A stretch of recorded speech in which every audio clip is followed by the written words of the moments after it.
Syzygy Season 2, Episode 3, Exoplanets 2024 Wrapped.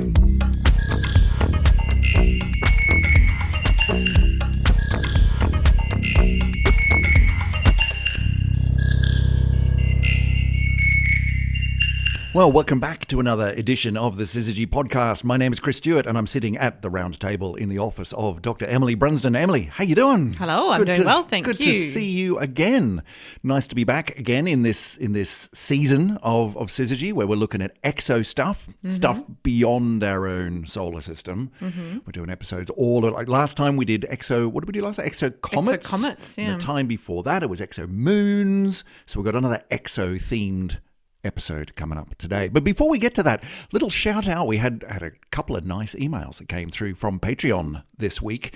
Turns out when you actually come back after a long hiatus and release some episodes, people like that. And we had a couple of new patrons come through. Emily, who's now on board as a paid up member of the Syzygy family? Oh, we've got some new stars in our universe, which are Monica Stiggins and Kev Court. Monica and Kev, thank you so much for supporting the show. As ever, our patrons help to just keep the electrons flowing through our website, keep the podcast up and running in its internet form. So thank you both, and thank you all for doing that thing. Of course, you don't have to do that to be a supporter of the show. You can just listen and pass it on. But for those of you that do, huge thanks. Thanks, Monica. Thanks, Kev.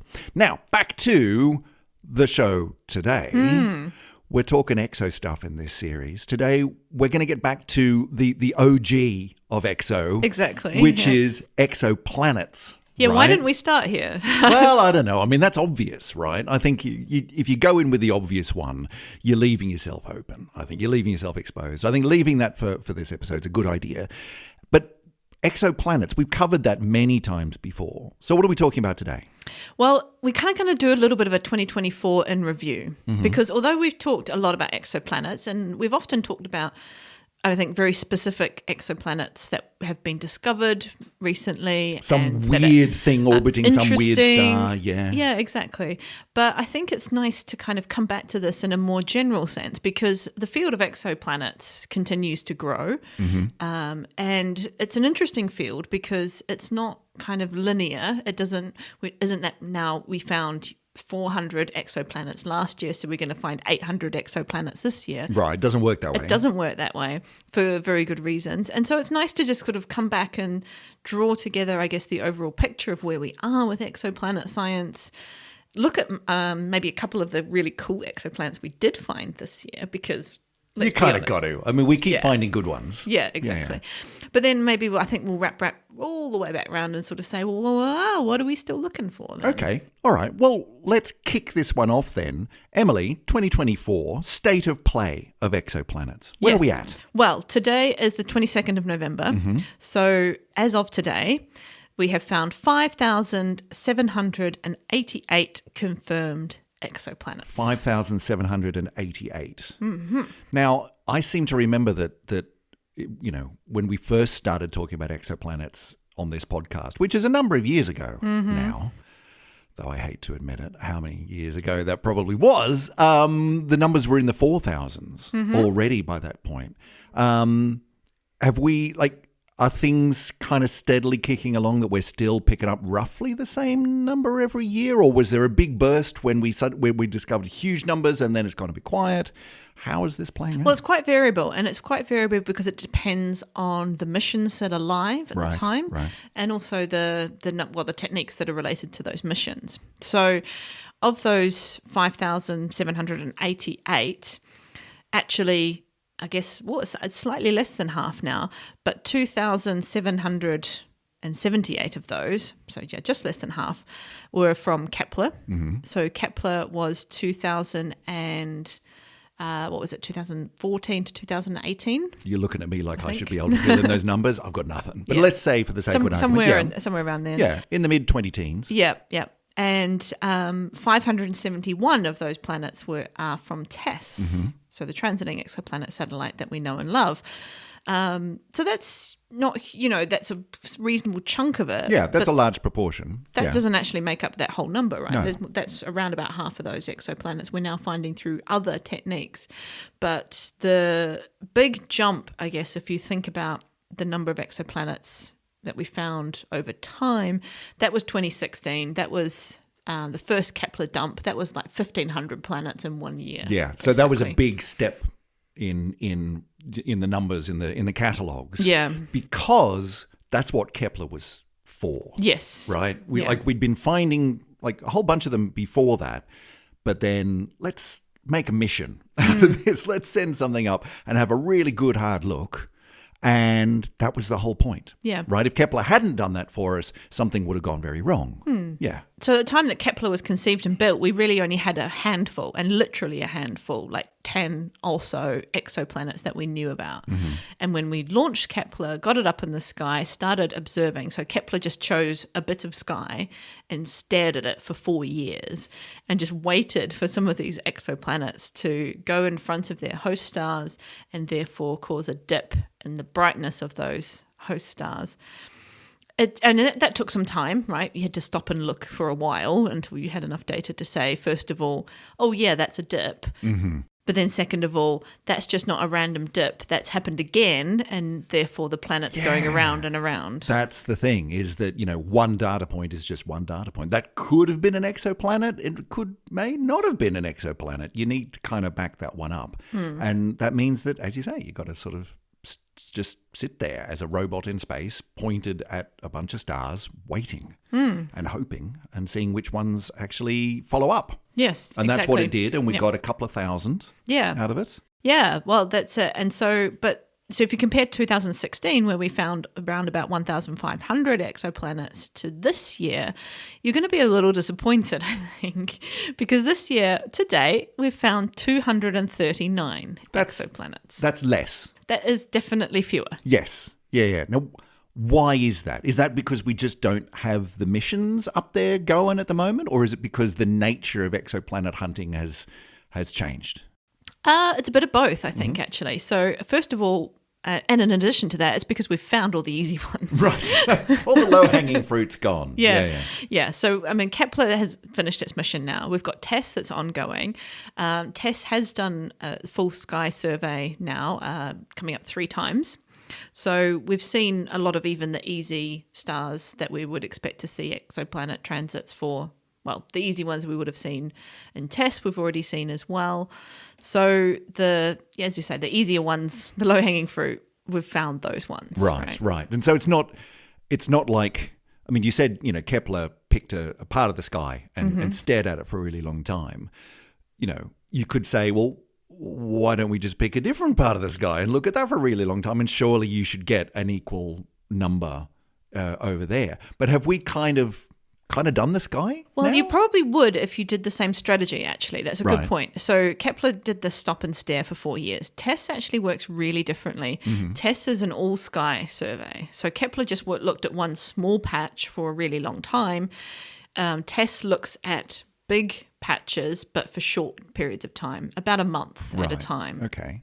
So TESS will look at 4 fields in the sky for a month, then it sort of moves a little bit, then it looks at another 4 fields, then it moves, then it looks at another 4 fields. Does that mean, I know we've talked about TESS before. When TESS first launched, for goodness sake, we did, at least one, probably a couple of episodes just digging deep. But that was a while ago. So remind me, does that mean that TESS isn't able to do that kind of long-term follow-up of we see it and then we see it again? That's definitely an exoplanet. Like, is it just sort of looking for signals to say we should look at that some more with something else? You've got to get a bit more lucky with TESS. Right. So because let's say you've got a random star in the sky, chances are that you'll get it observed about once a year with the TESS current mission, maybe actually a little bit less than that. It does depend. Some stars get observed more, some a bit less, but on average maybe once a year. And you get the observations of that star will take around about a month.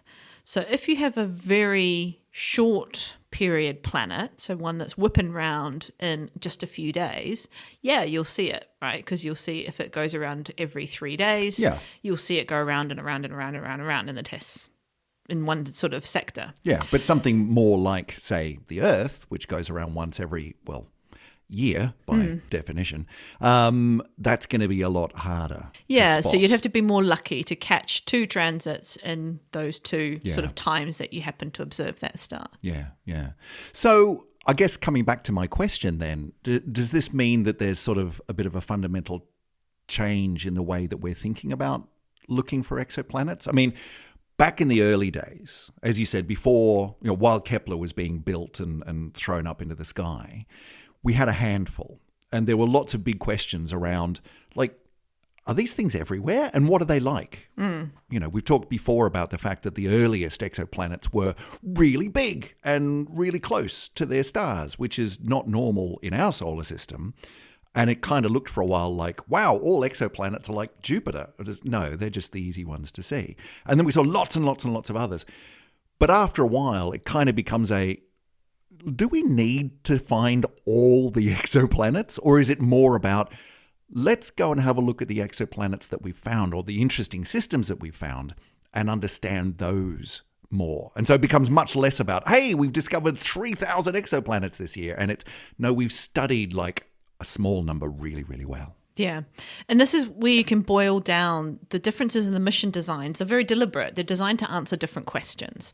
So Kepler's question, if you boil it all the way back down to a single question, Kepler was designed to answer how common are exoplanets. Right. And so that's about, let's find lots of exoplanets. Yeah, you need to have a good statistical survey. So you take one patch of sky, you look at all the stars, you say, well, how many of those stars within the 4 years have exoplanets? And you can do some really sophisticated maths to figure out, well, we might have only detected a couple of thousand of them, but what does that mean in terms of the chances of detecting them and so on? Sure. How far can we extrapolate that number out to number of stars, number of planets? And is that where we kind of get our, on average, every star's going to have an exoplanet? Exactly. Yep. And that was the answer. Yeah. So once you take all the Kepler observations and you sort of do all the maths, you end up with, on average, every star has one planet. Yeah. But I guess at some point you kind of got to go, we've narrowed that down enough. Maybe continuing to find loads of exoplanets is interesting for other reasons.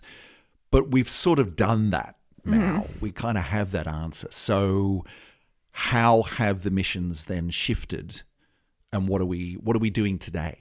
Yeah, and this is the hard thing because it's very easy to think about TESS as just the follow-on from Kepler, and it is in many ways, but it's also you have to kind of remember that these missions take a decade or more sometimes to design. So TESS was being designed before we had that final number from Kepler, so we had to. You got to be very clever in your mission design and the overlap of what you're doing. But always TESS was designed to do something different. TESS was designed to look at nearby stars. Kepler was actually not very good at looking at bright stars. It avoided the bright stars that were nearby. So we didn't want to look at them. We wanted to look at lots of faint stars and get the really high number of statistics. And why was it? Sorry, explain that to me. If you just went and looked at a few bright stars, because we don't really have a lot of bright stars compared to the number of faint stars, right? There's more faint stars than bright stars. If you put a bright star in the middle of your field, you start to oversaturate. It causes issues. Right. What you really want to do is, just look at a darker field where you can get thousands and thousands of stars all at once without one star just wiping out all the signal from the others. If the point is, like for Kepler, if the point is it's a numbers game, we want to see as many different examples of this as we can find, then it's about the numbers. Yeah. And so going for the less bright ones makes sense. Okay. Yeah. Whereas TESS is all about, no, let's look at the bright ones. Yes. TESS is about looking at nearby stars, bright stars. Part of TESS's really main remit is to find good targets for James Webb, which it's exceptionally good at. But it's also more about picking out bright systems that can be followed up with lots of ground-based telescopes as well, and then getting that kind of more continual data sets on those targets. Although they might not be as continual as 4 years in a row, they're still really helpful to have a month of data in a row without having to deal with things like the sun coming up in the morning and interrupting your observations, or even worse, cloud or rain closing your telescope dome. Not such a big problem for TESS. Indeed. Yeah. And so that's much more about, all all right, let's really try to characterize this particular exoplanet or this particular system. Let's really look hard at that. It's not so much is there one or isn't there, or is there one and is it kind of this type. It's let's really look hard and see if we can work out how these systems work. Yeah. Yeah. Yeah. So you can draw on to the next science question, which starts to lead you into how planets formed, for example, how our solar system formed. So in 2024, then, you said that there were a couple of hundred. Yep. Yeah. What would you say this year, and sort of in this particular era of exoplanet research, what are the big questions that the missions currently are trying to explore? What are we looking at the moment? We've moved beyond how many, kind of got that now, at least to a reasonable accuracy. So what are we looking at now? Well, there's the question that we've always wanted ever since day one of even thinking about whether or not exoplanets exist. There's always the search for Earth 2.0. Right. Okay. So is there another Earth out there? Not so much so that we can go and mess that one up too. That's probably a bit beyond our reach right now. But I'm guessing that's more because of the underlying kind of existential question, which is if we could find another one like that, maybe it might have signs of life, or at least we'd get a sense of how many places there are that could support life as we know it. That's the idea. Yeah. Is life unique? Yeah. And one of the easier ways perhaps to answer that question is to find the exact same environment as planet Earth and see, well, did life pop up there? Yes or no? I mean, it's probably a bit harder than that. You could probably find some planets which are very similar to Earth, but it's a lot harder than figure out, is there anything, like anyone home? Yeah. Is there anyone there? Yeah, you're right. That's a whole other question. Yeah, there's two phases to that question. Sure. Yeah. But you got to start somewhere. Yeah. Right? Those huge Jupiters that are, a couple of inches away from their host star, they're probably not going to have life on them. No. Not life as we comprehend it anyway. So, as the adage goes, you go and look under the street light because that's where you're more likely to see something. Yeah, cool. So there's that. Yes. And then there's, as I mentioned before, we're looking at how do solar systems form? How did our solar system form? We get an amount of information by studying our 8 planets, but it's limited, right? Well, it's an N of 1. Yeah. You whatever you see as you're growing up, you think is normal within your family, and whatever we see within our solar system is like, well, surely they're all like this, and it turns out maybe not. No.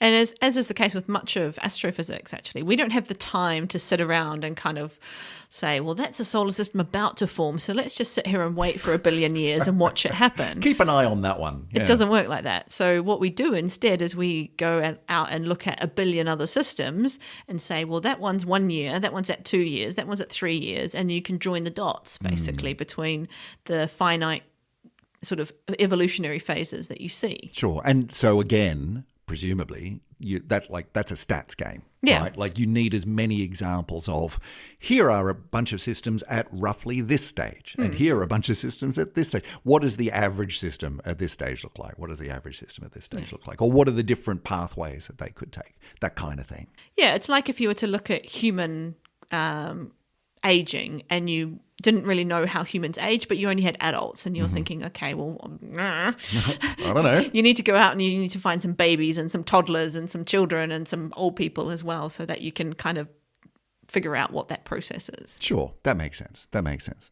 So we are looking for those kind of systems at all different stages to try and match how do planets form and how do the whole star planet systems form and evolve. Cool.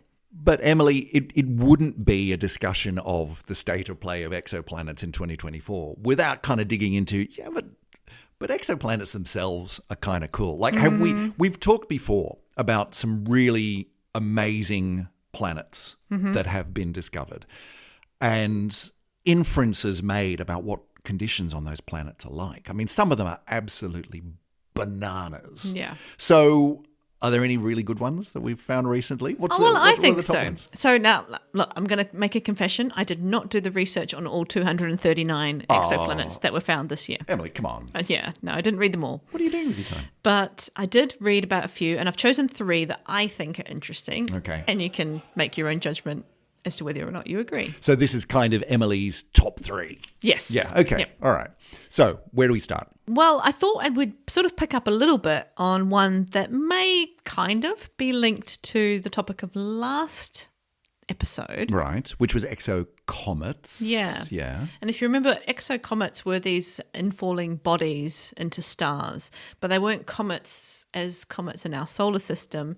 They're comets more like minor planets that got too close to their star and sort of get broken up and pulled apart. Yeah, which to me is an interesting idea, because I'd always had this idea of like a comet is a very specific thing, whereas we're now kind of broadening out to nope, comet's just something falling in towards its star and kind of evaporating. Yeah. Being blown away. Yeah. It's like, okay, fair enough, I can get on board with that. So Also what have we helps got with here? getting funding when you can call things very exciting things like it does sound like fun. Anyway, so this is a system, a planet called Gliese 4256b. Mm-hmm. I thought this was quite cool. So it's actually pretty similar to the Earth, this exoplanet, in terms of its size. It's about the same size. Mm-hmm. It's about the same radius as Earth. It's a little bit more massive than the Earth. Mm-hmm. So it's about nearly 1.5 times the mass. So same size, but more mass just means you're a bit more dense. Okay. So maybe it's a bit more So rock. its composition is a bit different. A bit more rock, but less gas and water, basically. But Sure. more or less earthy. Yeah, to first order, it's Earth-like. Yeah. Now, as is the case with many of the exoplanets that we know about, it's got quite a short period. Mm-hmm. It takes 5 hours and 42 minutes. 5 hours? 5 hours and 42 minutes to go around its host star. Just to be clear, we take 365 and a little bit days, and this is 5 hours. Yeah. It's really close because, orbital period is related to radius of orbit. Mm. It's really close. It's insanely close. It's really whipping around. What kind of star is it going around? Like, it's almost got to be basically inside the star at that point, surely. It's not super...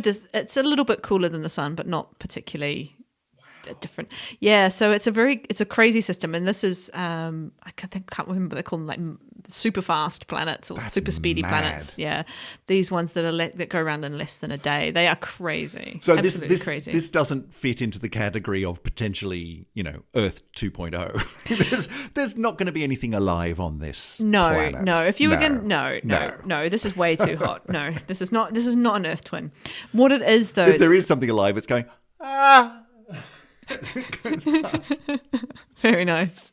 Yeah, so it's really close. Like, I'm not even going to give you in terms of Mercury's orbit because it doesn't make sense. Just imagine the star and then imagine the planet like just outside the star. Yeah. That's it. Yeah, okay. Yep. But what's cool about this is it's just outside what we call the Roche limit. Now, you talked about this came up last time when we were talking about the comets, hence the connection. So just remind us again, the Roche limit. So the Roche limit's kind of the gravitational area of influence of an object, or at least where it's gravitationally dominant. Mm-hmm. And in this case, it's a star and it's got this Roche limit. And if you go inside the Roche limit, you're doomed, basically. Right. You'll break up. You're in that star. Okay, by that point. within the Roche limit of the thing that you're going around, the star, or for a moon going around a planet, you can't keep your own integrity as a lump anymore. The gravity will pull you apart. Probably, but even more than that, you just become part of that object. Oh, okay. Right. That's it. You're in. You lose your identity entirely. Yeah, right. Exactly. Okay. Exactly. So this is. You can imagine the gravitational forces, therefore, on this little planet are extreme, right? Yeah. You just don't want to be that close to a star. What's very cool about one of the effects of that was, even though this is a rocky, very rocky actually, planet, it's become quite deformed by the gravitational forces. How do we know this? Because we can measure it from the transit curves. Right. So instead of seeing, if you think about what a transit looks like, you've got the disk of the star, so which looks like a bright circle. You've got the disk of the planet, which is going in front of it, or the silhouette, and if you think about it that way.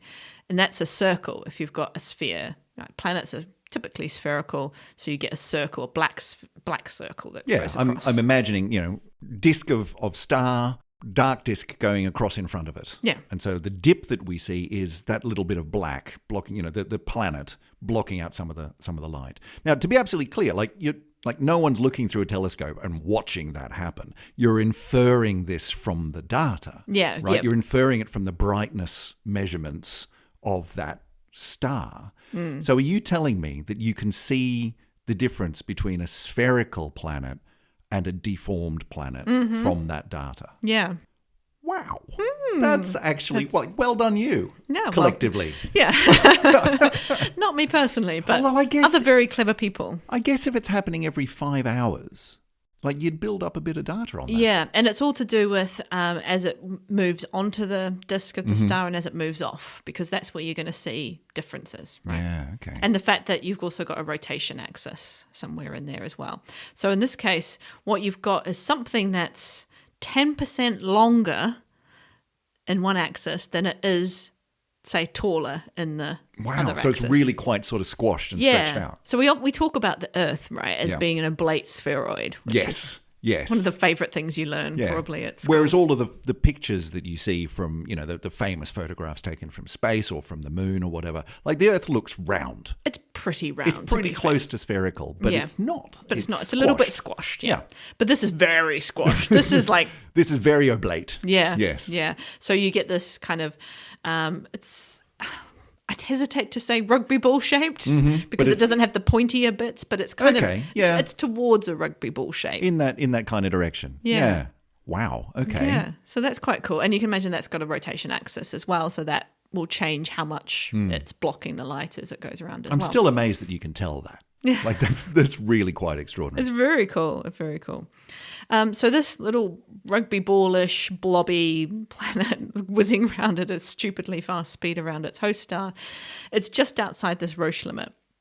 So you can ask what's going to happen when because it's decaying, it's the gravity it's got some friction, it's going to decay into this Right, yeah. orbit. It's going to hit the Roche limit at some point. And at that point, that's not going to be pretty. No. Because it's just holding itself together now, but not for long. Exactly. So there's a few things that could happen. Now, I would say the first thing, which is the link to the exocomet, is more my projection than necessarily what will happen. But this is what But project away, because that's where the fun stuff is. I mean, if the gravitational forces get too disruptive, then it will break apart the planet, right? And it will become much like the comet Schumacher-Levy, which got broken apart in Earth's gravitational field.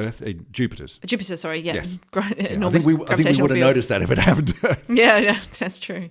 Although it does happen with meteorites. Anyway. Yeah, sure. Anyway, big Schumacher-Levy got broken up, and it was a comet that got broken up into lots of little bits and then slammed into Jupiter. It looked really pretty. We got really excited about that. So it could, if the gravitational forces were a bit more disruptive, it could pull apart this planet, and then you'd get kind of something akin to exocomets, right? Falling into this star, which would be very cool. Is that something that, like if we can detect tiny blips around, of transits around stars, could we detect those planets breaking up and slamming into their star? I think presumably that would be a brightening as the actual slamming in, yeah.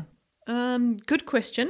Take that one as homework. Yeah, I don't know. We'd definitely would be able to see if it did turn into this, if it did break apart into these little bits that became falling, evaporating bodies, and they would have a very similar signature to, say, the exocomets that we see on Beta Pictoris. So, yeah, that would be possible. Now, whether or not it breaks apart is perhaps more conjecture by me at this point, because it's not necessarily the obvious thing that will happen. Well, what's the alternative? It will be engulfed. It will just... Forget about the whole breaking up part. It just becomes part of star. Yeah. Right. And because it's quite rocky, perhaps, the forces holding the, rock together are strong enough to withstand the gravitational disruption. What happens to a rocky planet when it gets engulfed by a star? Like, that can't end well. Well, no, it doesn't.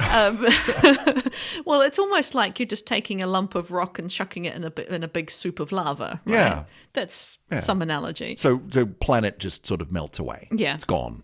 But what it does leave potentially is a signature of the material that was part of the planet, which pollutes the atmosphere of the star. And there are cases of stars that have these kind of atmospheres with weird compositions that we think maybe there was a planet that got engulfed, and therefore the chemical abundances changed of the star, and so we can see that. So what we'd see that in the spectrum of the light we see from the star? That's right, yeah. Right. So there's an abundance of stuff that you go, hang on. That shouldn't be in a star. That should be in a planet. Wait a second. I can see a way that could have happened. Yeah. That'd be cool. That'd be very cool. Yeah. Just to be clear, over what kind of time scale are we talking about that this could conceivably happen? Not that I'm expecting astronomers to be watching this when it happens. That would be pretty lucky. But out of curiosity, what's the time Well, we might scale? have to wait about 400 million years. Okay. All right. So when you said it was just outside the Roche limit, we're still talking astronomical timescales. Yes. Yeah. Okay. I mean, it's literally about to happen right now in 400 million years' time. Right. It's a little bit like people looking at Betelgeuse and going, it's going to go supernova any second now. It's like, yeah, don't hold your breath. This could take a really long time, if at all. Mm-hmm. Yeah. Okay, cool. Good. Right. So, yeah. Anyway, that was quite a cool system. I like it. I like it. That's number one. Yeah. What's number two? Well, are you ready for this one? Am I? The name of it alone. Yeah. So it's IRAS 04125 plus 2902B.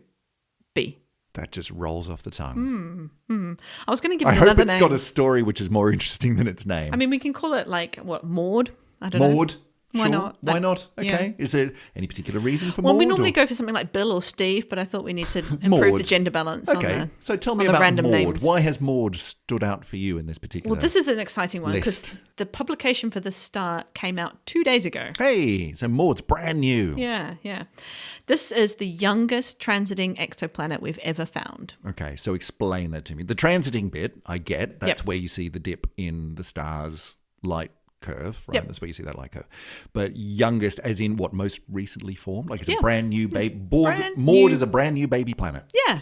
How do we know? Well, we can look at the formation history of you can get the age of the star, and therefore you can get at the age of the planet. You can also get things from the spectrum of the planet, things like that. Wow. So it's very exciting. So it's a very young star. Yes. With a very young planet. Yes. Wow.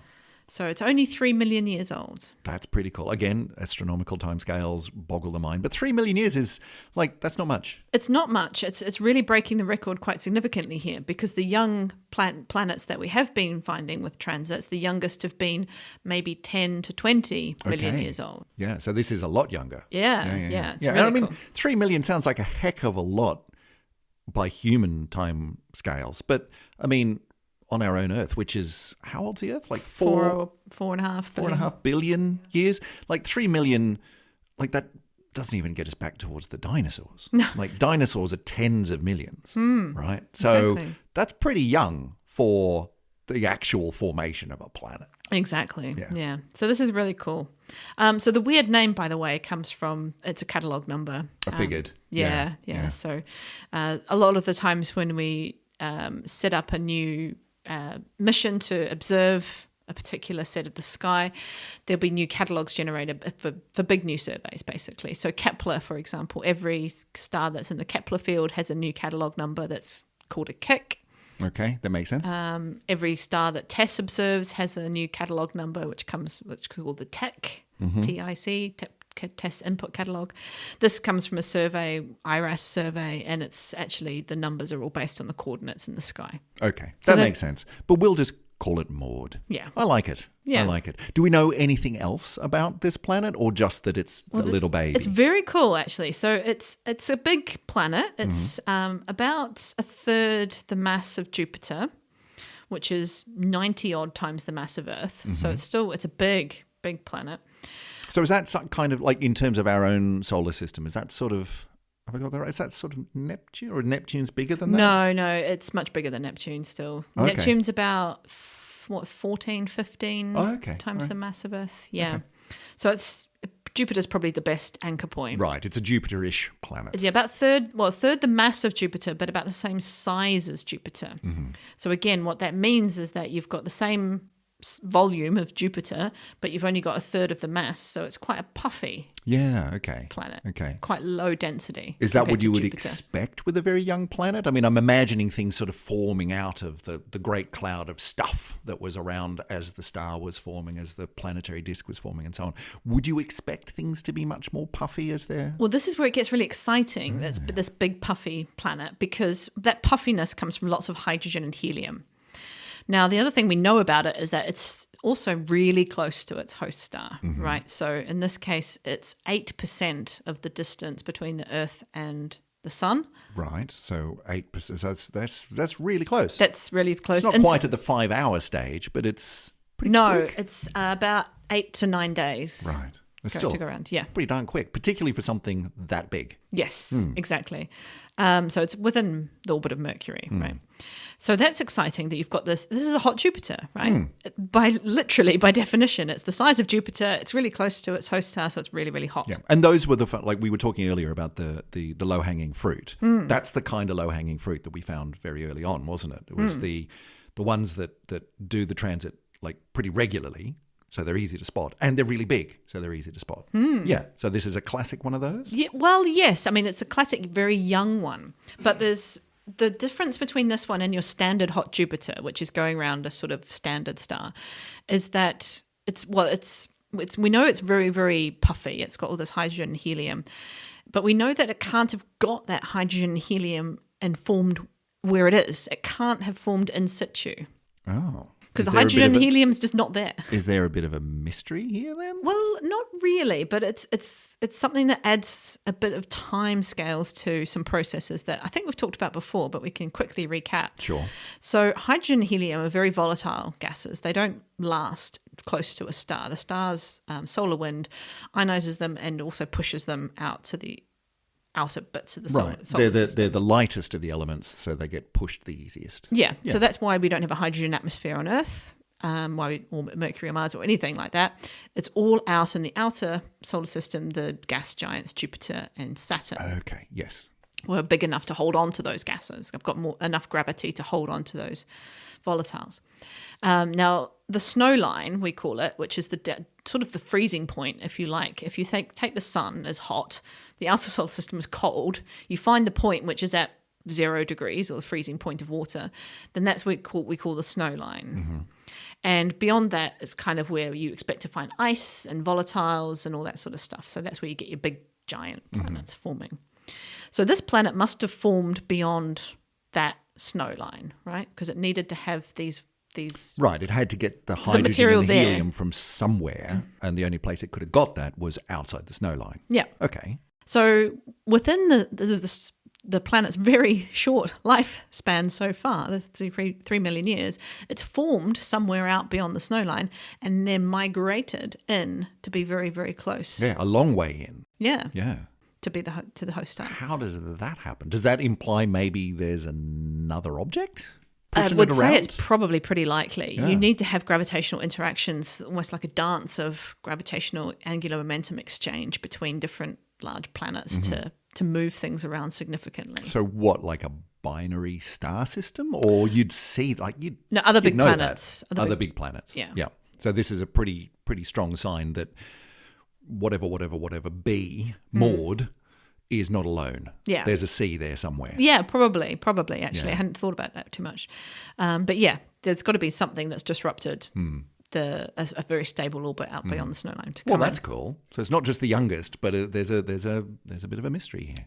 Yeah. More to find. Well, it at least tells us that the planetary migration to form hot Jupiters, say, can happen very, very quickly. Yes. And then it gets even more exciting because what's going to happen to it now? It's too close to its host star to sit there and hold on to all this hydrogen and helium. So it's not going to stay like that. It's not going to be a hot Jupiter for long. No, this host star is going to blast off that atmosphere pretty quickly. We've gone through this already in this podcast. When we say pretty quickly, are we talking like by astronomical timescales? Yeah. Okay, It's going to take, So we're not going to be able to watch this happen. millions of years. Okay. No. Right. Just to be clear. But what's going to happen is eventually that material will be blown off this, and you'll be left with something that's maybe 2 to 4 times the size of Earth which is one of our super Earths or mini Neptunes. Okay. And so, depending on which way you want to go in that direction. So this gives us maybe a bit of an indication about how quickly that process, like where do those planets come from? Yeah. And how quickly can that come about? Yeah, because something we didn't mention at the top of the podcast, which we could have talked about probably for quite a long time, is the most common type of exoplanet we've found, therefore the most common type of planet that exists in our galaxy at least, is a super Earth or mini Neptune. Yeah, but just not in our solar system. Yeah. We don't have any of those. No. We've got a gap, but that makes us weird. Yeah. Because they're everywhere. Exactly. Yeah, and so here is an example of something which, given time, would probably become one of those. Exactly. Unless something else really weird happens. But yeah.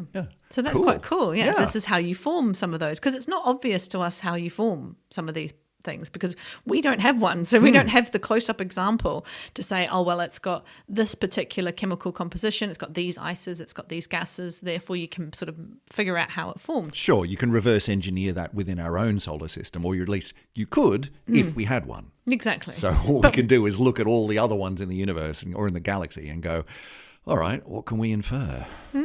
So these super Earth mini Neptunes are still quite mysterious. So it's nice to see some clues as to how at least one formation route that you might have to making them. There you go. Nice one, Maud. Well done. Very well done. good. You haven't been around for very long and already you're really useful. Yeah, good work. indeed. All right, so that's number 2. That's number 2. What's number 3?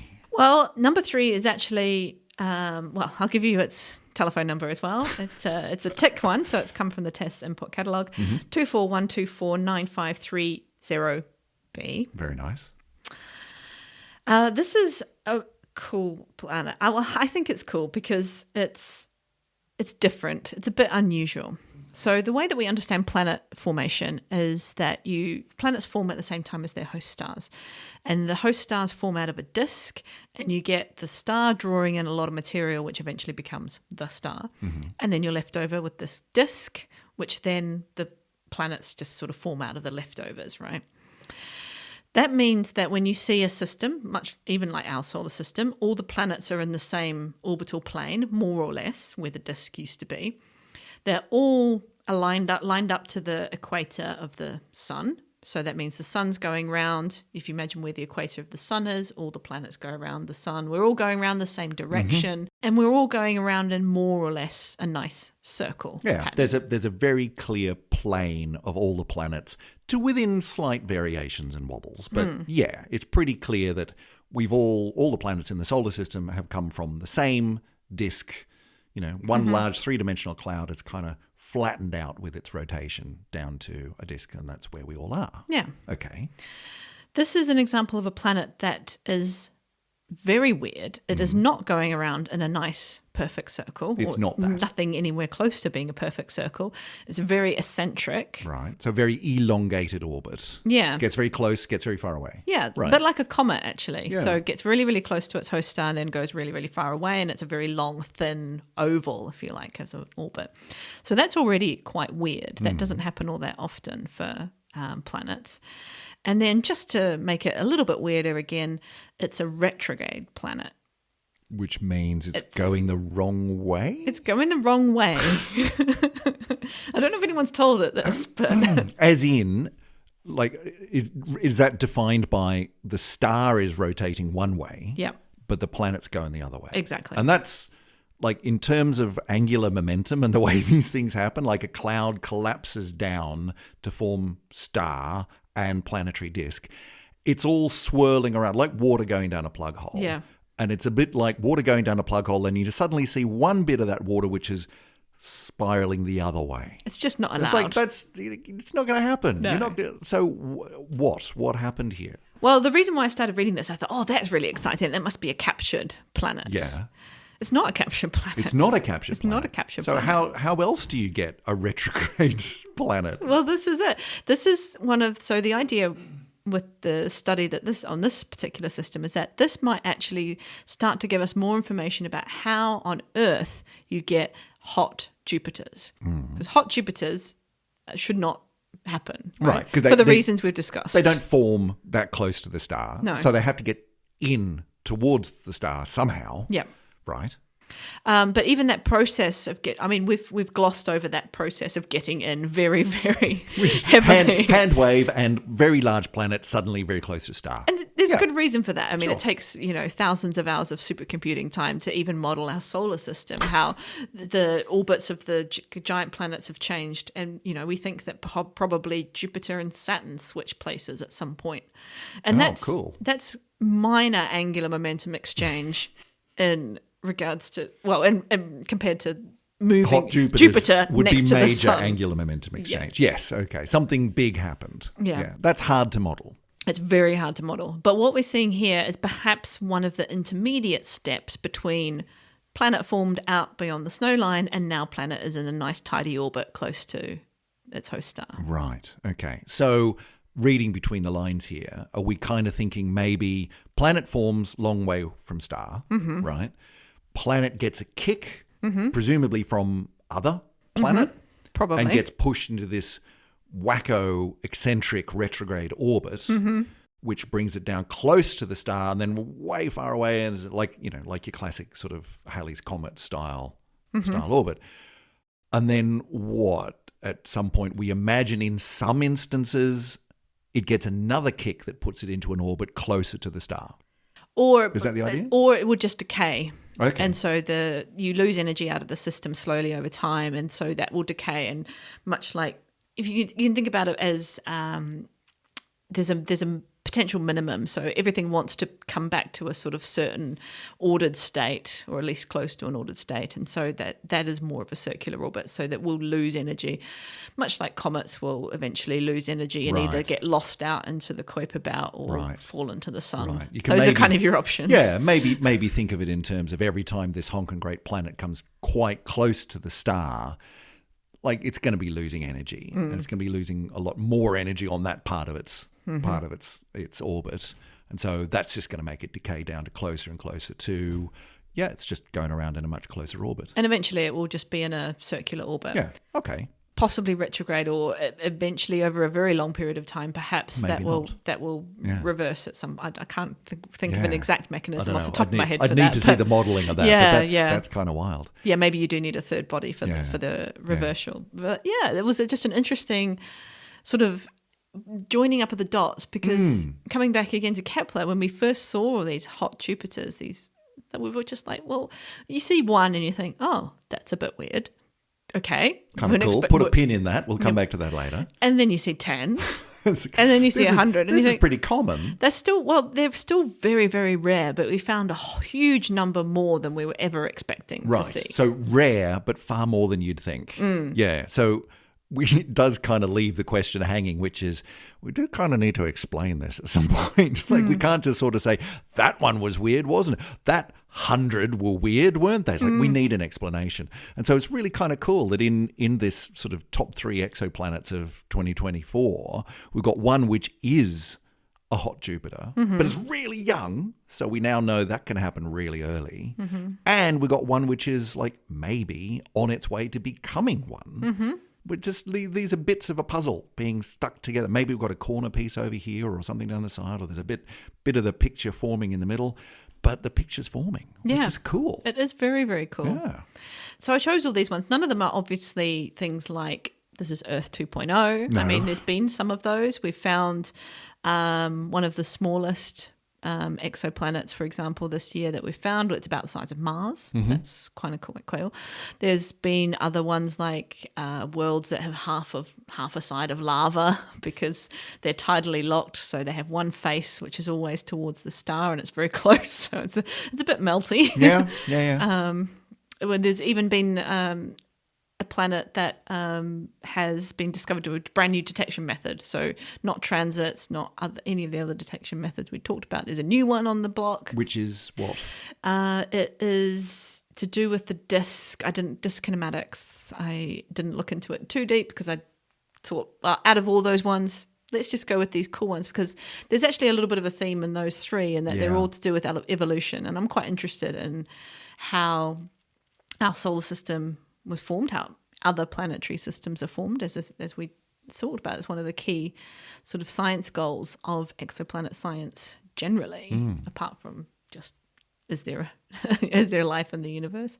It's understanding the stuff that we do see, the solar systems and planetary systems we do see. So that's why I thought those ones were quite interesting. Yeah, a good trio to go through.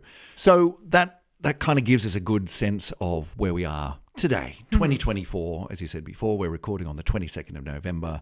Nice summary there. So that then obviously poses the question, where are we going from here? We've kind of moved from an era of, can we see exoplanets? We can. Fantastic. How many can we see? Let's get all the exoplanets. We've come through that to, let's really study smaller numbers in greater detail and see what we can find out. And we're finding out a lot. Yeah. Absolutely. And where do we go from here? Yeah, well, the number of people who work in exoplanetary science, as you can imagine, has exploded over the last couple of decades. Huge numbers of people putting lots of effort into very specific dedicated areas, as well as the more general understanding. I think I read somewhere today that the last exoplanet conference that was just part of this particular area of exoplanets had 800 and something people attending. Right. So, that's getting big. Yeah, these are big communities. So there's a lot of effort going into this, and they are still going on those two sort of main questions we talked about at the beginning. So is there an Earth 2.0 and is there life on that Earth if we do find it? And that's a whole, like the number of different areas of that particular question is huge. How many different ways could you examine that question? It's about, trying to find planets in the right place, going around the right kinds of stars, Goldilocks zone and that sort of thing, through to, can we actually detect stuff on those planets themselves, in the atmospheres and so on? And it's just a huge amount of stuff just in that area alone. Exactly. It's not my field, but there was a general meeting I went to a few years ago where I thought I'll just pop into the exoplanet talk and just sort of see. It was about 2 hours, the session, and just sort of see what were the big topics that people were talking about and presenting their research. And it was more or less 2 hours of people talking about different ways to model clouds. And I sort of left feeling a little bit odd, like, okay, clouds are really hard. Yeah. And that's just clouds. And not to mention clouds on other planets, let alone clouds on other planets in other solar systems. Just clouds in general are hard. So there's a lot of really difficult detail that we're working on. And if you'd ask me, like, what do you think of the big areas in, astronomy today? It's like, clouds, obviously. No, you wouldn't have come up. But it wouldn't have been your first choice. But that's where we're at. And so I think where this is going to segue quite nicely into, I think the next episode is going to be, let's look at one of the newest instruments we have for finding out things about exoplanets, amongst other things. And that's, of course, the James Webb Space Telescope. Yes, your friend and mine, JWST, which was launched just a couple of years ago on, was it Christmas Day? Yeah, it was a Christmas present. After many, many, many, many years and many billions of dollars, finally this thing lifts off safely and gets up into space and is doing some extraordinary stuff. I mean, this is an amazing instrument. But one of its big science goals is, let's really take a good hard look at exoplanets. Yeah, so I think that would be a really nice thing to look at. Basically, what's JWST telling us about exoplanets particularly? Yeah, because that's happening right now. It is. But presumably will continue to happen for a while yet. I mean, what's JWST's kind of mission timeframe? Oh, that's a good question. The primary mission, I think, was about 4 years. So, but that, that's always a conservative estimate. Well, I mean, one hopes we get more out of it than that. Yeah, and, if you look at things like Hubble, which just kept going, way beyond its original mission parameters. Well, it's still going today. Going today. Yeah. Kind of hope that JWST does the same thing. But yeah, I think that'd be a really nice thing for us to talk about next time. Is that kind of takes us from today into the near future and see what we can figure out. Sounds good. Because James Webb is doing something that Kepler and TESS don't do. Kepler and TESS just measure the brightness of stars to find out what the exoplanets are. James Webb is out there looking at those exoplanets, looking at their atmospheres and saying, what are you made of? Right. It's taken a really good hard look and finding out an enormous amount more, presumably, than anything we've been able to do before. Exactly. Which is the whole point of JWST. Awesome. Looking forward to that one.